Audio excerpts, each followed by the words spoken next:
अस्सलाम वालेकुम। आज इस मौजू पे हम बात करेंगे वो है एंजियोप्लास्टी और स्टेंट्स कि ये एंजियोप्लास्टी क्या होती है और ये स्टेंट्स क्या होते हैं। तो उसमें जो है वो ये है कि एंजियोप्लास्टी का मतलब ये है कि हम किसी भी पेशेंट को जो हमारे पास आता है जिसकी हम एंजियोग्राफी करते हैं और उसकी नालियों में तंगी होती है तो उन तंगियों को जो है वो हम एंजियोप्लास्टी के थ्रू दूर कर देते हैं। उसमें हम उनको जो है वो बैलून के साथ खोलते हैं, फिर उस नाली में हम लोग जो है वो स्टेंट डाल देते हैं। तो ये स्टेंट कितनी किस्म के होते हैं, मुख्तलिफ सवालात आते हैं लोगों के कि ये बंद तो नहीं हो जाएंगे, ये कितना अर्सा चलेंगे और क्या हमें दोबारा स्टेंट डलवाने पड़ जाएंगे, अगर ये स्टेंट बंद हो गया तो फिर हम इसका क्या करेंगे, अगर ये तंग हो जाता है तो फिर हमें दोबारा क्या मसला बनेगा। जब से हमारी ये इनोवेशन हुई है, जब से हम लोग स्टेंट बना रहे हैं और ये कर रहे हैं, तो जो सबसे पहले तो स्टेंट होता नहीं था, सिर्फ बैलून के साथ जो है वो नाली को खोल देते थे। तो उसमें ये होता था कि वो जो नाली है वो दोबारा कुछ अरसे के बाद वापस अपनी तंगी वाली जगह पे आ जाती थी। तो फिर जो है वो एक स्टेंट इजाद हुआ जो कि बेयर मेटल स्टेंट था, जो कि मतलब उसमें अंदर दवाई नहीं होती थी। तो वो स्टेंट की जो जिंदगी थी वो भी कुछ ज़्यादा, बहुत ज़्यादा लंबी नहीं थी, उसके अपने मसाइल थे। तो फिर उसके बाद जो है वो दवाई वाले जो स्टेंट थे वो इजाद हुए। तो उसमें भी फिर एक दवाई आई, उसके बाद उसकी दूसरी मेडिसिन आई, फिर तीसरी, चौथी, फिर यहाँ तक कि एब्जॉर्बेबल स्टेंट जो थे वो आ गए। तो उसमें ये होता था कि वो वक्त के साथ साथ स्टेंट जो है वो ख़त्म हो जाता था और एक नाली का हिस्सा बन जाता था। और आजकल के दौर में एक नई चीज़ आई है जिसको हम ड्रग कोटेड बैलून कहते हैं। तो हम बेसिकली उसमें स्टेंट का इस्तेमाल ही नहीं होता, उसमें जो है वो एक दवाई वाला बैलून होता है। तो हम नाली के अंदर उस बैलून को फुला के रखते हैं, तो जो दवाई होती है जो कि स्टेंट ने मेडिसिन जो जो कि स्टेंट ने उस नाली के अंदर जो है वो दवाई देनी होती है, तो हम उसी बैलून के साथ ही वो दवाई लगा देती है नाली को और वो नाली खुल भी जाती है। और उसके बाद ये होता है कि उसमें स्टेंट भी नहीं डलता और जो स्टेंट की कॉम्प्लिकेशंस होती हैं, जो पेचीदगियाँ होती हैं जिसमें स्टेंट का बंद हो जाना, तंग हो जाना, तो वो वाले मसले मसाइल भी नहीं होते। तो इसमें भी प्रोसीजर वही है जो हम एंजियोग्राफी में करते हैं। जैसे यहीं से हाथ से या टांग से जहाँ से हमने आपकी एंजियोग्राफी की होती है, तो उसी के अंदर से ही हम जो है वो आपको एक नाली के ज़रिए, बारीक सी नाली होती है जो हम दिल तक ले जाते हैं। फिर उस नाली के ऊपर जो है वो एक वायर होती है, हमारी बारीक सी तार होती है, वो गुजारते हैं, वो दिल की जो भी तंगी होती है उसके क्रॉस हम ले जाते हैं। तो तंगी वाले हिस्से को हम जो है वो बैलून के साथ खोल देते हैं और फिर उसी ही जगह के ऊपर हमने अगर स्टेंट डालना हो तो हम उसको स्टेंट डाल देते हैं, या जो भी नई इनोवेशन आई है जो ड्रग कोटेड बैलून्स हैं, तो अगर वो वाला बैलून हमने करना हो ड्रग वाला, तो जो है ड्रग वाला हम बैलून उधर कर देते हैं। एंजियोग्राफी और एंजियोप्लास्टी का जो कॉम्प्लिकेशन रेट है वो बहुत ज़्यादा नहीं है बनिस्बत के बाईपास के। जब आप बाईपास ऑपरेशन करते हैं तो उसमें आपकी छाती को जो है वो खोल के और आपकी टांग से जो है वो नाली लेके और छाती के अंदर से एक नाली लेके वो ग्राफ्ट्स लगाते हैं, जो कि कन्वेंशनल तरीका है।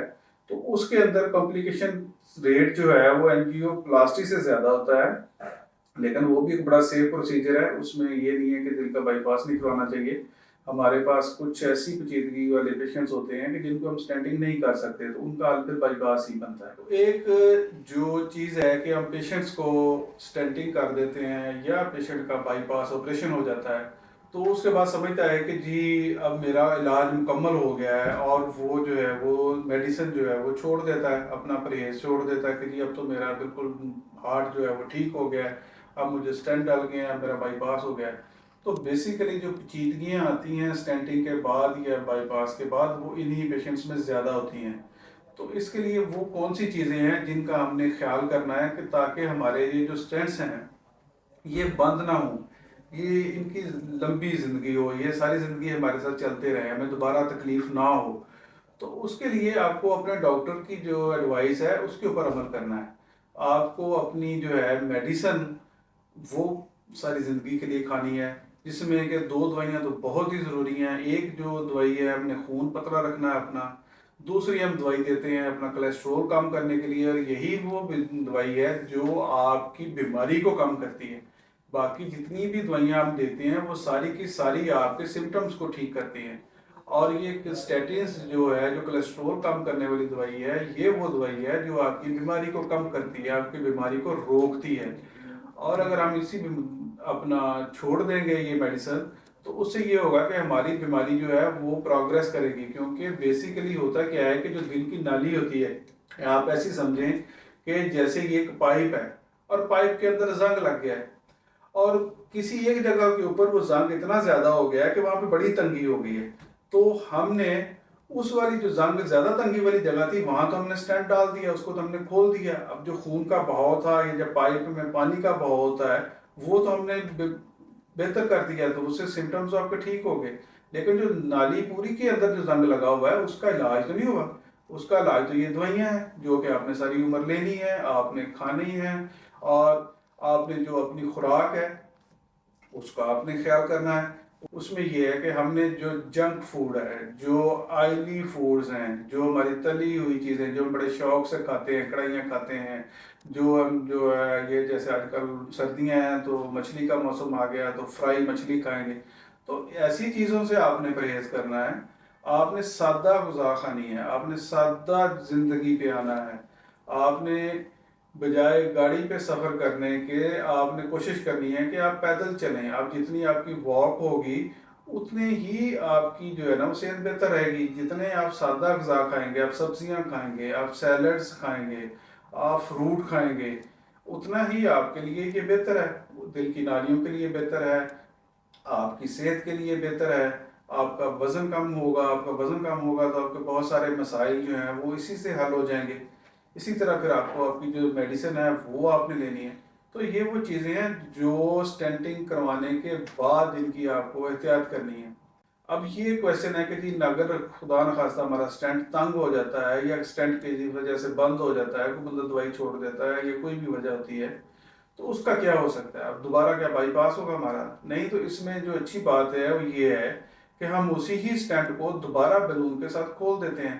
اور سادہ بیلون کے ساتھ کھولتے ہیں، پھر اس کے بعد جو ڈرگ کوٹڈ بیلون آج کل ہم اس کے ساتھ کر دیتے ہیں۔ ایسے کیسز بھی ہوتے ہیں کہ جن میں ہم اس سٹینٹ کے اندر ایک اور سٹینٹ ڈال دیتے ہیں، تو اس میں پریشانی کی بات نہیں ہے۔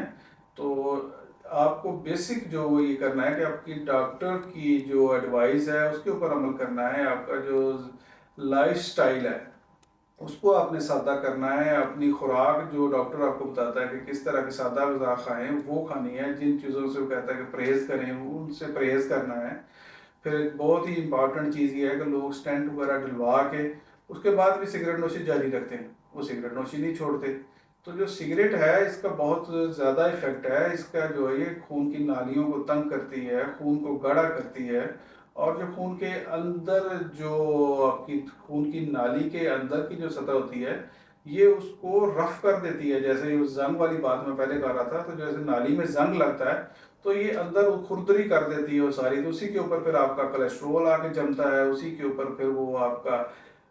پلاک بنتا ہے، اور اسی کے پھٹنے سے ہی پھر آپ کو ہارٹ اٹیک ہوتا ہے اور اس کی نالی جو ہے وہ بند ہوتی ہے۔ ایڈوائس یہ ہے اس میں کہ اگر آپ کو چلتے ہوئے آپ کا سانس پھول رہا ہے، یا آپ کو چھاتی میں گھبراہٹ ہو رہی ہے، کوئی آپ کی چھاتی میں جو ہے درد ہو رہی ہے، یہاں پہ پین ہو رہی ہے، اور یہ درد آپ کی بازو میں جا سکتی ہے، جبڑے میں آ سکتی ہے، بیک میں جا سکتی ہے، نیچے پیٹ میں آ سکتی ہے، تو اپنے ڈاکٹر سے رابطہ کریں۔